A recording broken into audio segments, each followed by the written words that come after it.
ধেমাজি জিলা বৰদলনিত মহিলা কংগ্ৰেছ কমিটিৰ বৃহৎ মহিলা সন্মিলন উপস্থিত থাকে অসম মহিলা কংগ্ৰেছ কমিটিৰ সভানেত্ৰী মীৰা বৰঠাকুৰ গোস্বামী।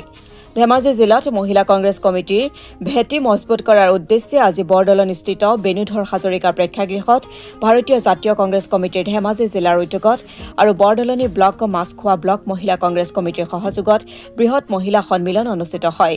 সভাত কেন্দ্ৰীয় নেতৃবৃন্দই ভাষণ প্ৰদানত কয় যে ভাৰতীয় জাতীয় কংগ্ৰেছ দলটো কিদৰে আগন্তুক দিনত অধিক শক্তিশালী আৰু জনসাধাৰণৰ মাজত কেনেদৰে সোমাব, লগতে দলটো আগুৱাই নিয়া স্বাৰ্থত কৰ্মীসকলে কৰিবলগীয়া বিষয়ৰ ওপৰতো মন্তব্য আগবঢ়ায়।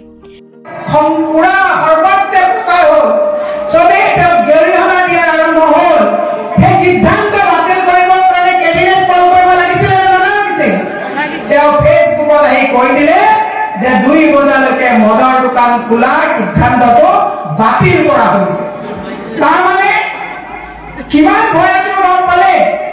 আপোনালোকে হিমন্ত বিশ্ব শৰ্মাক কিমান জানে মই নাজানো, মই ওচৰৰ পৰা জানো। শৈলেন সোণোৱাল ডাঙৰীয়াক সোধক, বিজেপিলৈ লৈ যোৱা মানুহগৰাকী ময়ে আছিলো, গতিকে ৰগে ৰগে হিমন্ত বিশ্ব শৰ্মাক মই চিনি পাওঁ।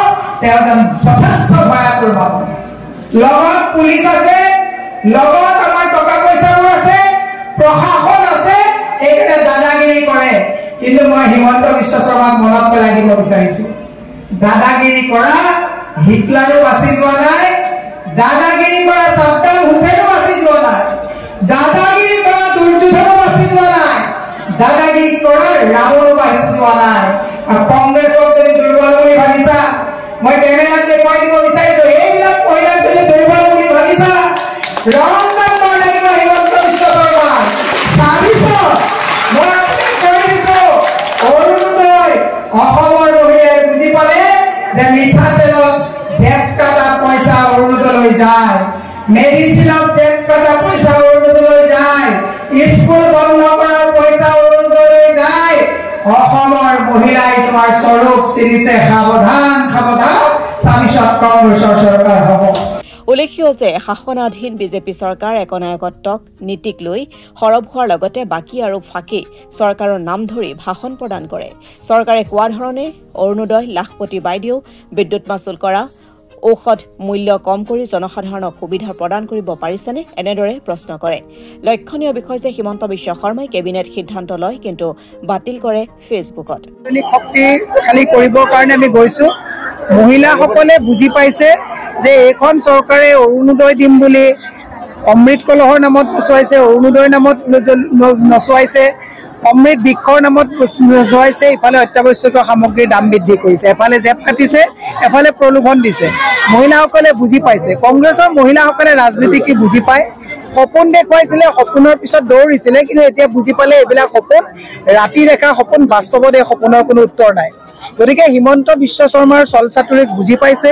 বৰ্তমান হিমন্ত বিশ্ব শৰ্মাই ভয় আৰু ভীতিগ্ৰস্ত কৰি আজি ধেমাজিতে মই আহিছো, আমি দেখিছো সভাপতি মহোদয় আহিছে, ইয়াত গুণ্ডাগিৰি লগাই পেলাই আমাৰ মিটিঙলৈ নাহিবৰ কাৰণে গুণ্ডা তেওঁলোকে নিক্ষেপ কৰিছে। আজি আমি মানসিকভাৱেও প্ৰস্তুতি লৈছো যে ব্ৰিটিছ খেদিব পৰা কংগ্ৰেছে এই ভেৰণীয়া গুণ্ডালৈ ভয় নকৰে। গতিকে আমি মানসিকভাৱে, শাৰীৰিকভাৱে, ৰাজনৈতিকভাৱে প্ৰস্তুতি লৈছো। পঞ্চায়ত নিৰ্বাচনত আমাৰ ভাল হ'ব, ৰাভা হাছং আমাৰ ভাল হ'ব, আৰু 26ত যাতে এইসকলক আমি ওপৰাই দলটো যাতে আমি 26ত দিছপুৰলৈ লৈ যাব পাৰোঁ, তাৰে এটা সুন্দৰ প্ৰয়াস।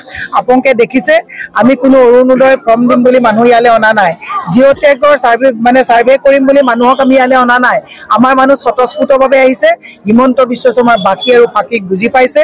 আৰু চবতছে আৰু এটা কথা আপোনালোকে নুসুধিলেও মই কৈছো, আজি তাৰিখত য'ত বিধায়ক সুৰক্ষিত নহয়, বিধায়কে আজি তাৰিখত বিধানসভাৰ ভিতৰত বিধায়ক মাৰিবলৈ যায়, আৰক্ষী সুৰক্ষিত নহয়। জোনমণি ৰাভাক কেনেকে থেতেলি হত্যা কৰা হ'ল আপোনালোকে দেখিছে, ভেজাল সোণৰ বেপাৰত লিপ্ত থকা কথাবিলাক ক'বলৈ যাওঁতে।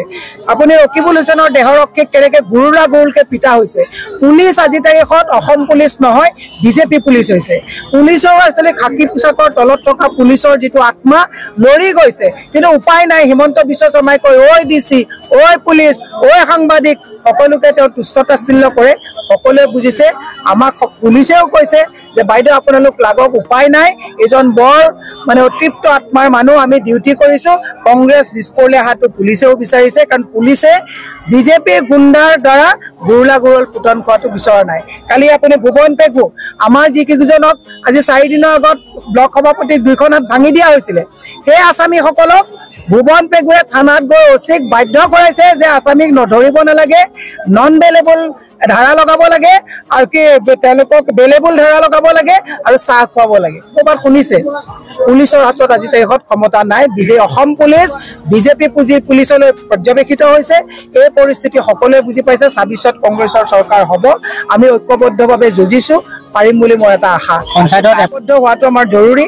আৰু সেইটো কাৰণে জিলা পৰ্যায়লৈকে গোটেই কথাখিনি দিছে লোকেল পৰ্যায়ত তেওঁলোকে আলোচনা কৰি সাংগঠনিক গতি কাৰ ভাল এইটো কথা আলোচনা কৰি পঞ্চায়ত লেভেলত মিত্ৰতা হ'ব গতিকে সেই কথাটো একচুৱেলি ভূপেন বৰা ডাঙৰীয়া খুব ভালকে ক'লে ভাল হয় কাৰণ আমাৰ প্ৰত্যেকটো এটা দায়বদ্ধতা থাকে সেইটো তেখেতে ক'ব মহিলা যেনেকে ওলাই আহিছে হিমন্ত বিশ্ব শৰ্মাই এতিয়া ভুৱা অৰুণোদয় ফৰ্ম যেনেকে লোকসভা নিৰ্বাচনত বিতৰণ কৰিছিলে এতিয়া আৰু নোৱাৰে বাকী আৰু ফাঁকি বুলি গম পালে প্ৰত্যেকৰ মূৰৰ ওপৰত ধাৰ আৰু সবতছে ডাঙৰ কথাটো হিমন্ত বিশ্ব শৰ্মাই কেবিনেটত সিদ্ধান্ত লয় ফেচবুকত বাতিল কৰে ক'ৰবাত এনেকুৱা মন্ত্ৰী শুনিছে নেকি মদৰ দোকান 2টা বজালৈকে খুলিম বুলি কৈছিলে আমি সবে যেতিয়া ধৰিলো আকৌ ফেচবুকত তেওঁ সিদ্ধান্ত বাতিল কৰিলে ফেচবুকত সিদ্ধান্ত বাতিল কৰা এনেকুৱা তুলুঙা ৰেছলেছ এজন মুখ্যমন্ত্ৰীক অসমৰ ৰাইজে বিচৰা নাই 26ত তেওঁ পৰিৱৰ্তন অনিবাৰ্য মানুহে তেওঁক উপৰাই পেলাব আৰু ধেমাজিত ইয়াত আহি কেবিনেট পাতি ট্ৰাইবেল বেল্ট ব্লকৰ মাটি যেটো মুক্ত কৰি ইয়াত 17 বিঘাকৈ মাটি তেওঁ পত্নীয়ে ক'ৰবাত লৈছে বুলি আমি শুনিছো এনকোৱাৰী আপোনালোকে কৰক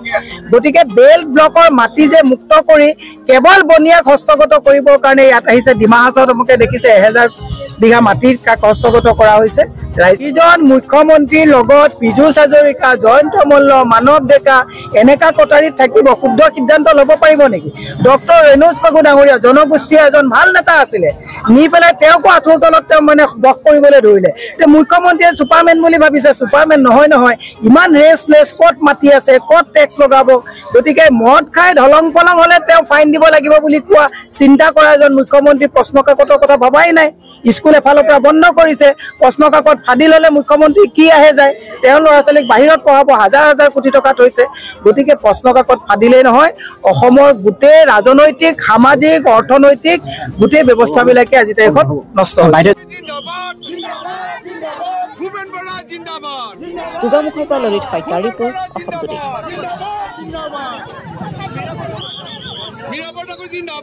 জিন্দাবাদ